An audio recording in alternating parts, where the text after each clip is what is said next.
Olá a todos, quero cumprimentá-los com a graça e a paz de nosso Senhor Jesus Cristo.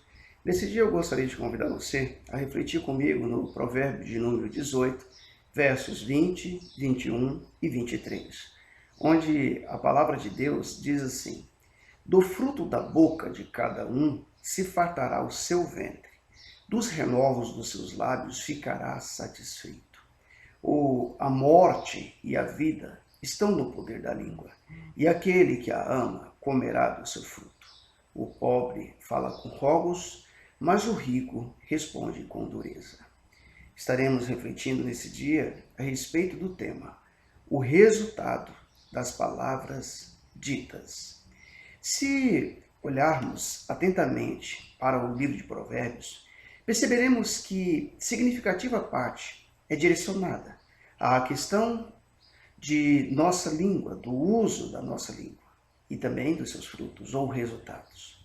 Nesse sentido, podemos perceber que se trata de algo relevante. Nestes versículos em questão, podemos perceber três situações muito comuns em nosso contexto atual. Em primeiro lugar, o sábio afirma que do fruto da boca de cada um se fartará o seu ventre. Ao olhar para essa expressão e ao se deparar com a nossa realidade, permeada em alguns momentos de dificuldade, pergunto se não estamos desobedecendo a palavra de Deus que diz no Evangelho de Lucas, capítulo 11, versículo de número 11: E qual o pai de entre vós, que se o filho lhe pedir pão, lhe dará uma pedra? Ou também, se lhe pedir peixe, lhe dará por peixe uma serpente? Uma pesquisa realizada pela Agência Brasil revela que 19 milhões passaram fome no Brasil no fim de 2020. Ou seja, qual tem sido a nossa resposta para que uma triste realidade como esta se instale? Evidentemente, o cidadão comum não resolverá alguns problemas sociais que são de competência do Estado, mas me refiro a situações pontuais, onde expressamos um não maiúsculo para alguém que pede algo para comer, que pede clemência por uma situação difícil que esteja passando. Em segundo lugar, Salomão diz que a morte e a vida estão no poder da língua, e aquele que a ama comerá do seu fruto. Somos levados a pensar que nossas palavras podem matar ou dar vida. Se observarmos as Sagradas Escrituras, podemos verificar claramente que é uma questão de escolha. Observe o que Moisés vai falar ao povo de Israel em Deuteronômio capítulo 30, versículo de número 15. Vês, aqui hoje te proponho a vida e o bem, a morte e o mal. As palavras que você tem proferido contra os outros têm ferido e causado a morte de bons relacionamentos ou têm contribuído para a vida abundante?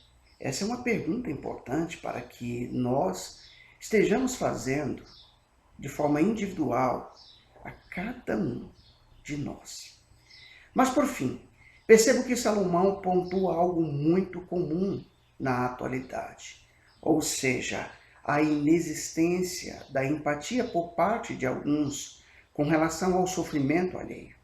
Precisamos nos lembrar diariamente do que o Senhor Jesus Cristo ensinou e que, ao nos lembrar desse ensino, nós possamos fazer uma reflexão de vida, se é dessa forma que eu e você estamos vivendo, se essa tem sido a maneira como eu e você temos colhido os resultados das nossas próprias palavras que têm sido ditas. Então eu quero finalizar dizendo o que Jesus revelou por meio dessa palavra, escrita no Evangelho de Mateus, capítulo 5, versículo de número 7. Jesus disse o seguinte: Bem-aventurados os misericordiosos, porque eles alcançarão misericórdia.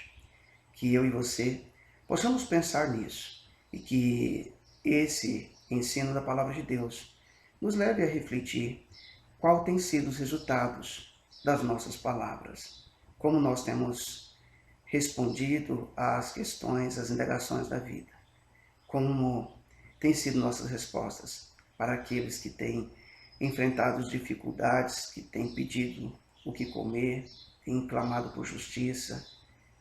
Qual tem sido as palavras que têm saído dos meus lábios, dos seus lábios? Quais respostas nós temos dado aos nossos pais, aos nossos cônjuges, às pessoas que precisam de uma palavra branda? Que eu e você possamos pensar nisso. Que o Senhor Jesus Cristo nos abençoe poderosamente.